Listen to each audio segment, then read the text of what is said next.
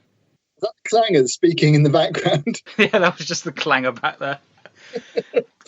This has been If You Had To, though. I've been Kyle. And I've been perfectly innocent and trustworthy Nathan. Boom, boom, boom.